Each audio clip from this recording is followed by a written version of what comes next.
بسم اللہ الرحمن الرحیم وقلنا كذلك في قوله تعالى ولا تأكلوا مما لم يذكر اسم اللہ علیہ۔ یہ وصول الشاشی کا صفحہ نمبر 92 ہے اور عام لم یخصا منہ شیء کی بحث چل رہی ہے، اسی کی ایک مثال ہے۔ یہ فرماتے ہیں کہ اور یوں ہی ہم نے اللہ تبارک و تعالی کے ارشاد وَلَا تَأْكُلُوا مِمَّا لَمْ يُذْكَرِ اسْمُ اللَّهِ عَلَيْهِ میں کہا، یعنی اس میں سے نہ کھاؤ جس پر اللہ کا نام نہ لیا گیا ہو۔ جس جانور کے ذبح کرنے کے وقت اللہ تبارک و تعالی کا نام نہ لیا گیا ہو، یعنی بغیر بسم اللہ کے ذبح کر دیا گیا ہو، تو اس میں سے نہ کھاؤ۔ تو اللہ رب العزت کا یہ ارشاد قصداً متروک التسمیہ کی حرمت کو ثابت کرتا ہے، واجب کرتا ہے۔ یعنی اس سے یہ معلوم ہوتا ہے کہ جس جانور کے ذبح کرنے کے وقت جان بوجھ کر کے اللہ تبارک و تعالی کا نام نہ لیا گیا ہو، تو وہ جانور مسلمان کے لیے اس جانور کا گوشت کھانا مسلمان کے لیے روا نہیں ہوتا ہے، بلکہ حرام ہوتا ہے۔ اور خبر میں آیا ہے، یعنی حدیث میں وارد ہے کہ نبی کریم علیہ الصلاۃ والتسلیم سے قصداً متروک التسمیہ کے بارے میں دریافت کیا گیا، یعنی اس جانور کے گوشت کے بارے میں پوچھا گیا کہ جسے ذبح کرنے کے وقت جان بوجھ کر کے اللہ کا نام نہ لیا گیا ہو کہ اس کا گوشت کھایا جا سکتا ہے یا نہیں۔ تو نبی کریم صلی اللہ تعالی علیہ وسلم نے ارشاد فرمایا کلوہ فإن تسمیۃ اللہ تعالی فی قلب کل امرئ مسلم۔ حضور نے فرمایا کہ اسے کھاؤ، کیونکہ اللہ تعالی کا نام ہر مسلم مرد کے دل میں ہے۔ تو اس سے اب معلوم یہ ہوا کہ اللہ تعالیٰ کا نام نہ لیا گیا ہو ذبح کرنے کے وقت تو اسے کھاؤ، اور کتاب اللہ سے یہ معلوم ہوتا ہے کہ جس پر اللہ کا نام نہ لیا گیا ہو اسے نہ کھاؤ۔ اب دونوں میں تعارض ہوا اور تطبیق کی کوئی صورت نظر نہیں آتی ہے، دونوں پر عمل ہو سکے اس کی کوئی صورت نظر نہیں آتی ہے۔ کیوں نظر نہیں آتی ہے؟ اس لیے کہ جب جان بوجھ کر کے اللہ کا نام ترک کر دیا گیا ہو، ذبح کرنے کے وقت اللہ کا نام نہ لیا گیا ہو، تو اس کا کھانا حلال ہوگا۔ تو جس جانور کے ذبح کرنے پر بھول کر کے اللہ کا نام نہ لیا گیا ہو تو اس کا کھانا بدرجہ اولا جائز ہوگا۔ تو معلوم ہوا کہ جانور ذبح کرنے کے وقت بھول کر کے یا قصداً اللہ کا نام نہ لیا گیا ہو تو اسے کھایا جا سکتا ہے، اور کتاب اللہ سے یہ معلوم ہوتا ہے کہ جس پر اللہ کا نام نہ لیا گیا ہو اسے نہیں کھایا جا سکتا۔ تو اب دونوں میں تعارض ہے، اب دونوں میں توفیق اور تطبیق کی کوئی صورت نہیں ہے، اس لیے کتاب اللہ پر عمل ہوگا اور اس خبر کو ترک کر دیا جائے گا، کیونکہ اس خبر پر عمل کرنے کی صورت میں کتاب اللہ کا نسخ لازم آئے گا، جو کتاب کا حکم ہے وہ ختم ہو جائے گا۔ کتاب کا حکم یہ ہے کہ اس پر اللہ کا نام نہ لیا گیا ہو اسے نہ کھاؤ، اور خبر سے جو ثابت ہوگا وہ یہ ہوگا کہ اللہ کا نام نہ لیا گیا ہو تو اسے کھاؤ، چاہے اللہ کا نام نہ لیا گیا ہو جان بوجھ کر کے اور چاہے بھول کر کے۔ اس لیے جب توفیق اور تطبیق کی کوئی صورت نہیں ہے تو کتاب پر عمل ہوگا اور خبر واحد کو ترک کر دیا جائے گا۔ دیکھیے وَقُلْنَا كَذَلِكَ فِي قَوْلِهِ تَعَالَى وَلَا تَأْكُلُوا مِمَّا لَمْ يُذْكَرِ اسْمُ اللَّهِ عَلَيْهِ، اور یوں ہی ہم نے اللہ تعالیٰ کے ارشاد میں کہا، اللہ کا ارشاد کیا، وَلَا تَأْكُلُوا، اور نہ کھاؤ اس میں سے جس پر اللہ کا نام ذکر نہ کیا گیا ہو۔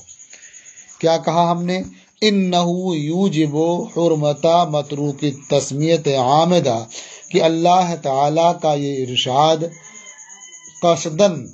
متروک التسمیہ کی حرمت کو واجب کرتا ہے، ثابت کرتا ہے، یعنی اس جانور کے حرام ہونے کو ثابت کرتا ہے جس کے ذبح کرنے کے وقت جان بوجھ کر کے اللہ کا نام ترک کر دیا گیا۔ وَجَاءَ فِي الْخَبْرِ أَنَّهُ عَلَيْهِ السَّلَامُ سُئِلَ عَنْ مَتْرُوكِ التَّسْمِيَةِ عَامِدًا، اور خبر واحد میں وارد ہے کہ نبی کریم علیہ السلام سے قصداً متروک التسمیہ کے بارے میں دریافت کیا گیا، یعنی اس جانور کا گوشت کھانے کے بارے میں پوچھا گیا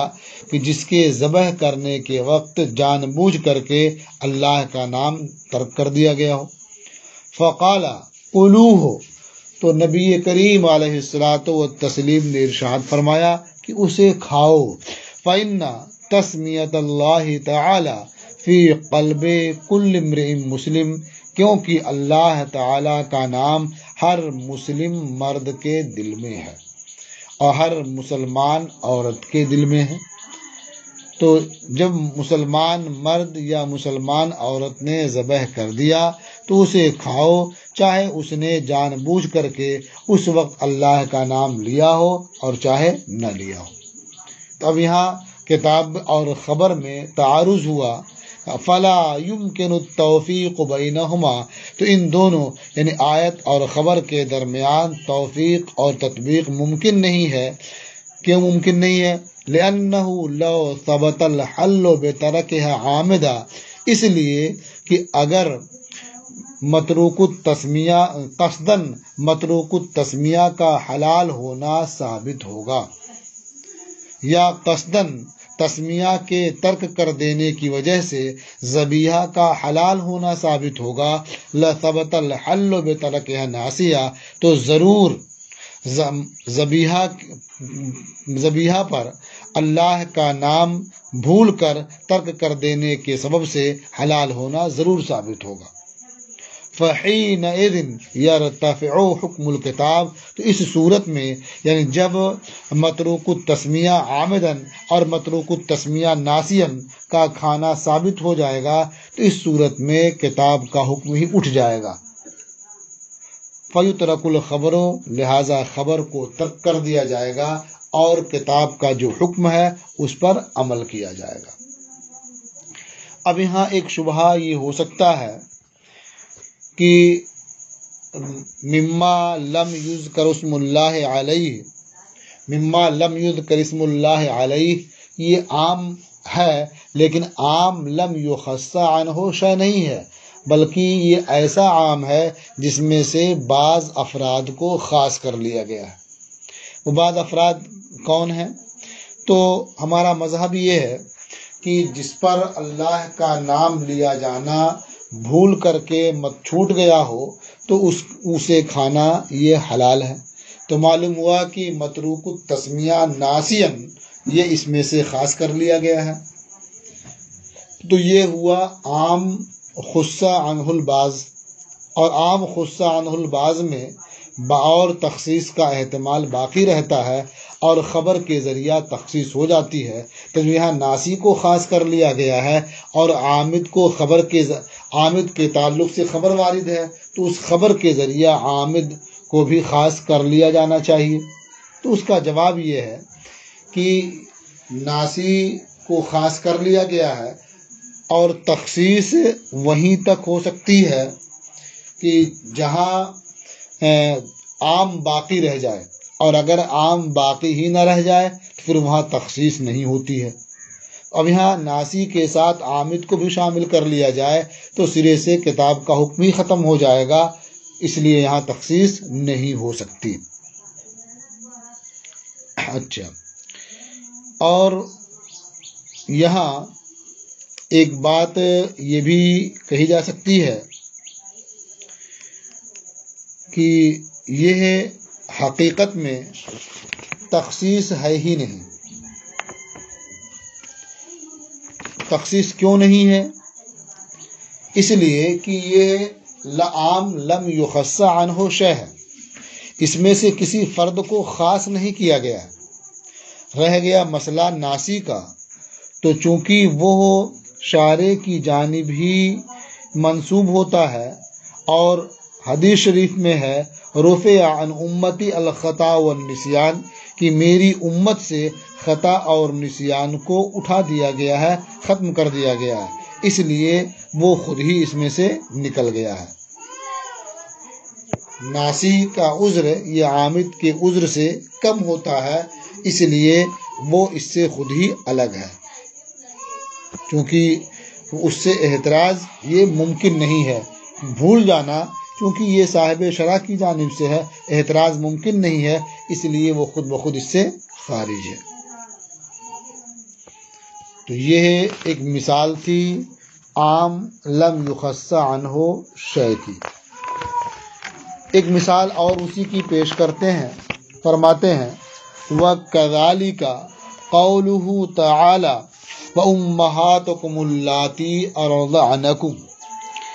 یعنی تم پر تمہاری وہ مائیں حرام کی گئی ہیں جنہوں نے تمہیں دودھ پلایا۔ اب یہ آیت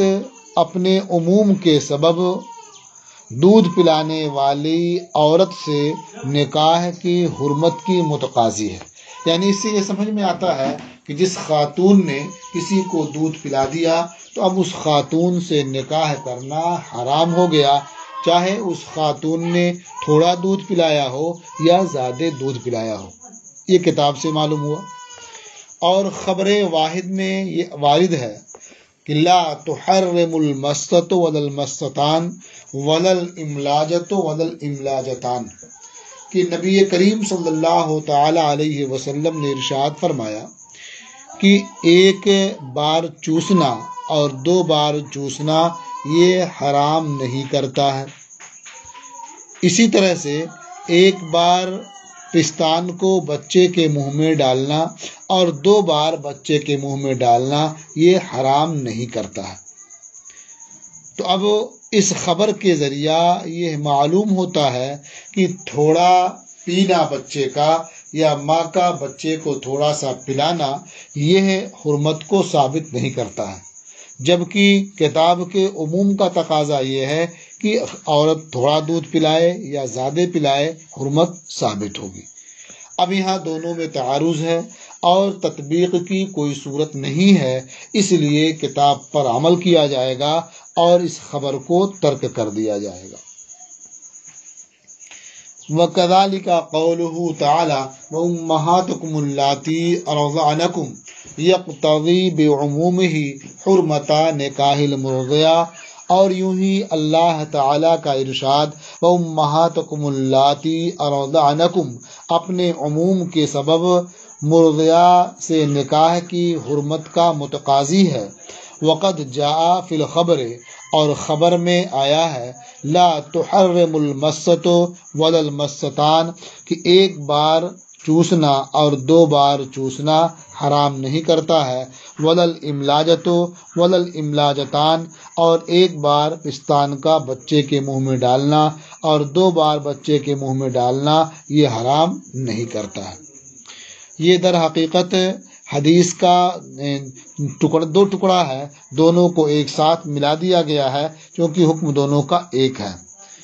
اس میں لا تحرم المسۃ ولا المسۃان یہ ام المومنین حضرت عائشہ صدیقہ رضی اللہ تعالی عنہا سے مروی ہے، اور لا تحرم الاملاجۃ ولا الاملاجتان یہ حضرت ام الفضل رضی اللہ تعالی عنہا سے مروی ہے، اور دوسرے کلمات کے ساتھ بھی یہ مفہوم وارد ہے۔ لیکن یہاں جو کہ تعارض ہو رہا ہے اس لیے اس خبر کو ترک کر دیا جائے گا اور کتاب پر عمل کیا جائے گا۔ یہ عام لم یخصا عنہ شے کی گفتگو ختم ہوئی۔ اب یہاں سے عام کی جو دوسری قسم ہے اس کا بیان شروع کرتے ہیں۔ وَأَمَّا الْعَامُّ الَّذِي خُصَّ عَنْهُ الْبَعْضُ، اور رہا وہ عام جس میں سے بعض افراد کو خاص کر لیا گیا ہو، فَحُكْمُهُ أَنَّهُ يَجِبُ الْعَمَلُ بِهِ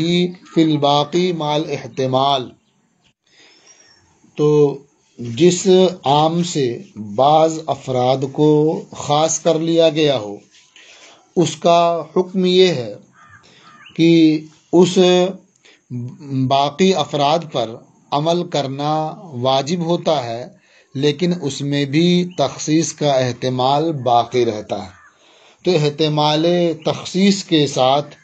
باقی پر عمل کرنا واجب ہوتا ہے۔ تو اب جو باقی ہیں اگر ان کی تخصیص پر کوئی دلیل پالی جائے تو اب اس کی تخصیص بھی ہو جائے گی۔ اب اس کے لیے اگر خبر واحد بھی مل جائے تو اس کے ذریعہ بھی تخصیص ہو جائے گی۔ یعنی کتاب اللہ میں کوئی حکم عام ہے، پھر کسی دلیل قطعی کی بنیاد پر اس میں سے بعض افراد کو خاص کر لیا گیا، تو اب بعض افراد باقی بچے اور بعض خاص کر لیے گئے، تو اب جو باقی بچے ہیں ان پر عمل کرنا واجب ہوگا، لیکن ان میں بھی اس بات کا احتمال رہے گا کہ ہو سکتا ہے یہ بھی خاص کے دائرے میں آتے ہوں۔ اب اگر کوئی خبر واحد مل جاتی ہے جو اس بات کو ظاہر کرتی ہے یہ بھی خاص ہی کے دائرے میں ہے تو وہ بعض افراد بھی خاص ہو جائیں گے، یا قیاس اس بات کا متقاضی ہے کہ یہ خاص کے دائرے میں آئیں تو وہ خاص کے دائرے میں چلے جائیں گے۔ ہاں، یہ تخصیص اس وقت تک جاری رہے گی جب تک کہ 3 افراد باقی رہیں یا اس سے زائد باقی رہیں۔ اگر صرف 3 افراد باقی رہے، 3 افراد سے زائد باقی رہیں تو یہ تخصیص کا احتمال رہے گا، اور جب صرف 3 افراد باقی رہے تو اب تخصیص کا احتمال نہیں رہے گا، کیونکہ اگر اس کے بعد بھی تخصیص کرتے ہیں تو پھر وہ عام ہی نہیں رہ جائے گا، تو اب اس پر عمل کرنا لازمی طور پر ضروری ہوگا۔ وَأَمَّا الْعَامُّ الَّذِي خُصَّ عَنْهُ الْبَعْضُ، اور رہ گیا وہ عام جس سے بعض افراد کو خاص کر لیا گیا ہو،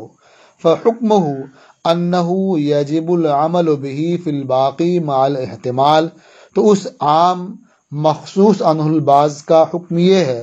کہ باقی میں احتمال تخصیص کے ساتھ باقی میں اس حکم پر عمل کرنا واجب ہوتا ہے۔ فَإِذَا قَامَ الدَّلِيلُ عَلَى تَخْصِيصِ الْبَاقِي يَجُوزُ تَخْصِيصُهُ بِخَبْرِ الْوَاحِدِ، تو جب باقی کی تخصیص پر دلیل قائم ہو جائے، کوئی دلیل آ جائے، تو اس فرد کی تخصیص جائز ہوگی خبر واحد کے ذریعہ یا قیاس کے ذریعہ۔ یہ کب تک تخصیص جائز ہوگی؟ اِلَىٰ أَن يَبْقَ الثَّلَاثُ، یہاں تک کہ 3 افراد باقی بچ جائیں۔ وَبَعْدَ ذَلِكَ لَا يَجُوزُ تَخْصِيصُهُ، اور اس کے بعد جب 3 افراد رہ گئے تب اس کے بعد اس کی تخصیص جائز نہیں ہوگی، کیونکہ اگر اب بھی تخصیص ہو تو اب 2 فرد بچیں گے یا ایک ہی بچے گا، تو پھر یہ عام نہیں رہ جائے گا بلکہ وہ عام رہ ہی نہیں جائے گا، اس لیے یہ نسخ ہو جائے گا، تو اب تخصیص وہاں نہیں ہو سکے گی۔ فَيَجِبُ الْعَمَلُ بِهِ، تو اب جو 3 افراد باقی بچے ہیں اس پر عمل کرنا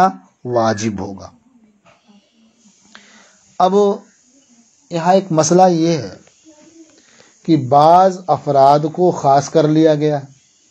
تو جو باقی افراد بچے ان میں تخصیص کا احتمال کیوں رہتا ہے؟ تو یہاں سے مصنف رحمۃ اللہ تعالی علیہ اسی بات کو واضح فرما رہے ہیں کہ بعض میں تخصیص کا احتمال کیوں رہتا ہے۔ فرماتے ہیں وَإِنَّمَا جَازَ ذَلِكَ، اور باقی افراد میں تخصیص کا احتمال رہتا ہے اور تخصیص جائز ہے خبر واحد یا قیاس کے ذریعہ۔ کیوں؟ لِأَنَّ الْمُخَصِّصَ الَّذِي أَخْرَجَ الْبَعْضَ عَنِ الْجُمْلَةِ، اس لیے کہ اس مخصص نے جس نے جملہ افراد عام سے بعض افراد کو نکالا ہے، الگ کیا ہے۔ اب اس مخصص کی دو صورتیں ہوں گی، یا تو اس نے بعض مجہول کو الگ کیا ہوگا یا بعض معلوم کو الگ کیا ہوگا۔ یعنی عام کے افراد میں سے جن بعض افراد کو نکالا ہے، الگ کیا ہے، یا تو وہ بعض افراد مجہول ہوں گے، غیر معین ہوں گے، یا تو وہ بعض افراد معلوم ہوں گے، معین ہوں گے۔ یہ دو صورتیں ہیں۔ اب اگر اس مخصص نے، جو دلیل قطعی ہے، آیت ہے یا حدیث مشہور ہے یا اجماع ہے، اس مخصص نے جن بعض افراد کو نکالا ہے، اگر وہ بعض افراد مجہول ہیں تو اب احتمال ہر فرد معین میں ثابت ہوگا۔ یعنی عام کے جتنے افراد ہیں، ہر فرد کے بارے میں اس بات کا احتمال رہے گا کہ ہو سکتا ہے کہ مخصص نے جس فرد کو نکالا ہے یہی فرد ہو۔ تو اب یہاں جائز ہوگا کہ وہ فرد حکم عام کے تحت باقی ہو، اور یہ بھی جائز ہوگا کہ وہ فرد دلیل خصوص کے تحت داخل ہو۔ یعنی ایک خاص اس میں سے ایک فرد کو لیا گیا، اب اس کے بارے میں یہ سمجھنا مشکل ہوگا کہ یہ عام کے حکم کے تحت ہے یا جسے خاص کیا گیا، جو خاص کیا گیا ہے اس خاص کے حکم کے تحت داخل ہے۔ دونوں کا احتمال رہے گا۔ اب جب کوئی خبر آ گئی یا قیاس اس کے موافق ہوا تو وہ مرجح بن جائے گا اور اس فرد کے لیے اس بات کو واضح کرے گا کہ یہ فرد عام کے حکم کے تحت نہیں ہے بلکہ خاص کے حکم کے تحت شامل ہے۔ یہ تو گویا جب دونوں پہلو برابر ہوں تو وہاں کسی مرجح کی ضرورت ہوتی ہے۔ تو چونکہ مخصص نے جن افراد کو نکالا ہے وہ مجہول ہیں، تو اب ہر فرد کے بارے میں احتمال ہے کہ ہو سکتا ہے اسی کو نکالا ہو، اور یہ بھی ہو سکتا ہے کہ اسے نہ نکالا ہو۔ یعنی یہ عام کے حکم کے تحت ہو، اس کا بھی احتمال ہے، اور اس کا بھی احتمال ہے کہ یہ خاص کے حکم کے تحت ہو، اس لیے وہاں مرجح کی ضرورت ہے۔ تو خبر واحد بھی مرجح بن سکتی ہے، قیاس بھی مرجح بن سکتا ہے، لہٰذا خبر واحد یا قیاس کے ذریعہ یہاں تخصیص ہو سکتی ہے۔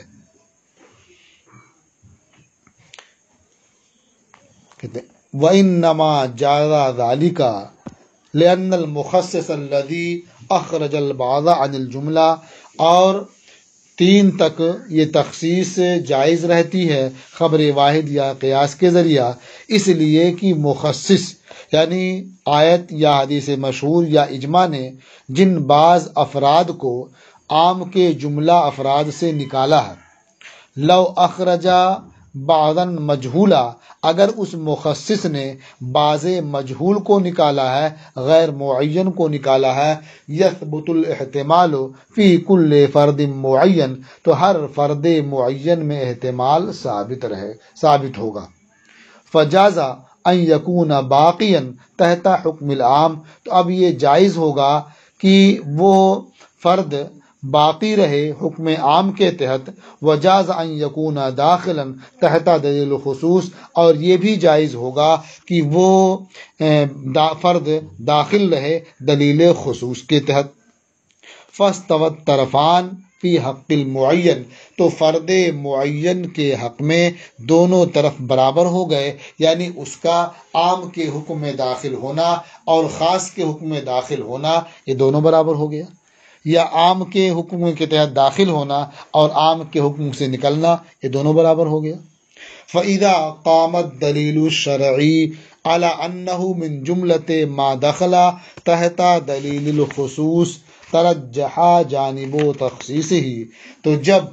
دلیل شرعی پالی جائے اس بات پر کہ وہ فرد معین ان افراد میں سے ہے جو دلیل خصوص کے تحت داخل ہیں، تو اب اس کی تخصیص کا پہلو راجح ہو جائے گا اور وہ مخصوص افراد میں شامل ہو جائے گا، اور وہ دلیل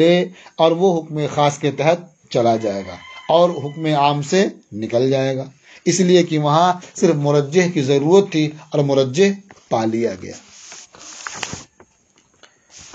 مثال کے طور پر یعنی جہاں مخصص نے باز مجہول کو الگ کیا ہے۔ اس کی مثال جیسے اللہ تبارک و تعالی کا ارشاد ہے احل اللہ البیع وحرم الربا، کہ اللہ نے بیع کو حلال فرمایا اور ربا کو حرام کیا۔ تو اللہ نے بیع کو حلال کیا، یہ عام ہے، اور حرم الربا یہ اسی میں سے خاص کر لیا گیا کہ ربا کو حرام کیا، کیونکہ بیع یعنی خرید و فروخت جو ہوتی ہے یہ بھی اضافے کے لیے ہوتی ہے، نفع کے لیے ہوتی ہے، اور ربا کا معنی ہوتا ہے نفع، ذاتی اضافہ، یہ ربا ہے۔ تو اب جو بھی نفع ہو ہر ایک کے بارے میں اس بات کا احتمال ہے کہ وہ ربا ہو، اور اس بات کا بھی احتمال ہے کہ وہ ربا کے حکم کے تحت نہ ہو بلکہ جو بیع کے حکم کے تحت ہو۔ تو اللہ نے بیع کو حلال کیا اور ربا کو حرام کیا۔ ربا مطلقاً اضافے کو کہتے ہیں، ذاتی کو کہتے ہیں، تو جو جائز نفع ہے وہ بھی اس کے تحت شامل ہوتا ہے۔ تو اب یہ جو بعض نکالے گئے یہ ہوئے مجہول، ربا جسے الگ کیا گیا ہے یہ مجہول ہوا۔ اب زیادتی کا، اضافے کا جو ہر فرد ہے وہ اس بات کا احتمال رکھتا ہے کہ وہ حلال کے تحت داخل ہو جو حل اللہ البیع میں کہا گیا، یا وہ حرام کے تحت داخل ہو جو حرم الربا میں ہے۔ تو اب ایک دلیل سامنے آئی کہ اللہ کے محبوب صلی اللہ تعالی علیہ وسلم نے ارشاد فرمایا کہ الذهب بالذهب والفضة بالفضة، یعنی اس طرح سے اشیاء ستہ کے بارے میں آپ نے ارشاد فرمایا کہ سونے کو سونے کے بدلے، چاندی کو چاندی کے بدلے، گیہوں کو گیہوں کے بدلے، جو کو جو کے بدلے، کھجور کو کھجور کے بدلے، نمک کو نمک کے بدلے برابر برابر یکساں نقد بیچو۔ تو جب یہ جنسیں مختلف ہو جائیں تو جس طرح چاہو بیچو جبکہ نقد ہو، یعنی چاندی کو چاندی کے بدلے یا سونے کو سونے کے بدلے یہ برابر برابر نقد بیچ سکتے ہیں، لین دین کر سکتے ہیں۔ ظاہر ہے جب برابر برابر لین دین کریں گے اور نقد ہے تو اس میں کوئی زیادتی ہوگی نہیں، کوئی نفع نہیں ہوگا۔ اور اگر جنس بدل جائے، یعنی گیہوں کو کھجور کے بدلے بیچنا ہو، کھجور کو نمک کے بدلے بیچنا ہو، تو جب جنس بدل جائے تو جس طرح سے چاہو بیچو جبکہ وہ نقد ہو، اذا کان یدن بیدن، یعنی کمی بیشی کر کے بیچ سکتے ہو، برابر برابر اس میں کرنا ضروری نہیں ہے۔ تو اس سے سمجھ میں آیا کہ یہ 6 چیزیں اگر ان 6 چیزوں کے مقابلے میں بدلی جائیں، بیچی جائیں، تو اس میں کمی بیشی یہ ربا ہے، کمی بیشی یہ ربا ہے۔ تو کمی بیشی یہاں ربا ہوئی، تو اب جہاں یہ اس میں ربا کا تحقق ہوا اور باقی جو چیزیں دوسری جنس سے بیچ رہے ہیں وہاں بھی زیادتی ہوئی تو وہ ربا کے حکم میں داخل نہیں ہوگی۔ اب کسی دلیل کے تحت اگر اس کو داخل، کسی دلیل کے تحت اس کے داخل ہونے کا بھی ثبوت ملے تو اسے بھی داخل کر سکتے ہیں۔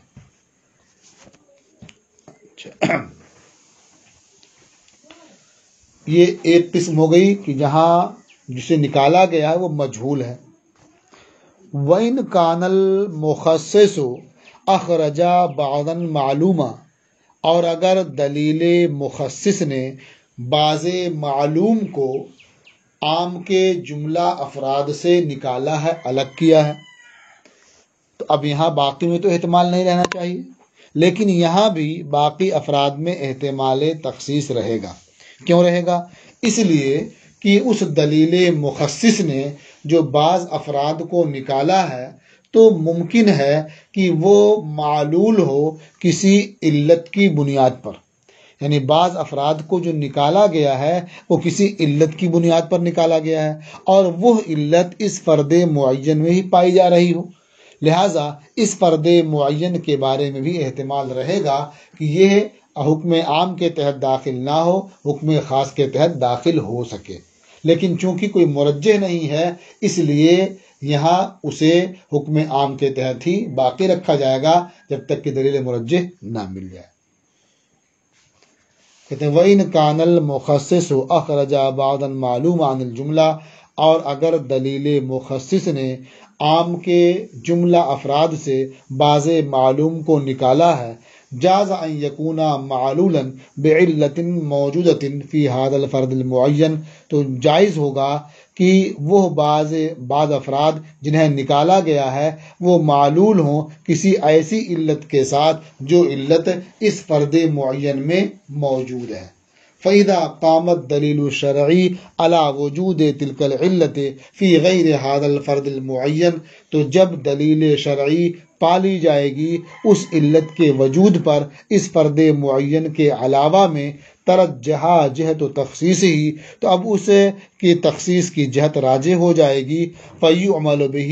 مَعَ وُجُودِ الْاحْتِمَالِ، تو اب اس پر عمل کیا جائے گا باقی میں وجود احتمال کے ساتھ، یعنی باقی افراد جو ہیں اس میں بھی تخصیص کا احتمال رہے گا کہ ہو سکتا ہے کوئی وہ علت اس میں بھی پائی جا رہی ہو۔ مثال کے طور پر جہاں بعض معلوم کو نکالا گیا ہے، اللہ تعالیٰ کا ارشاد ہے کہ فَاقْتُلُوا الْمُشْرِكِينَ حَيْثُ وَجَدتُّمُوهُمْ،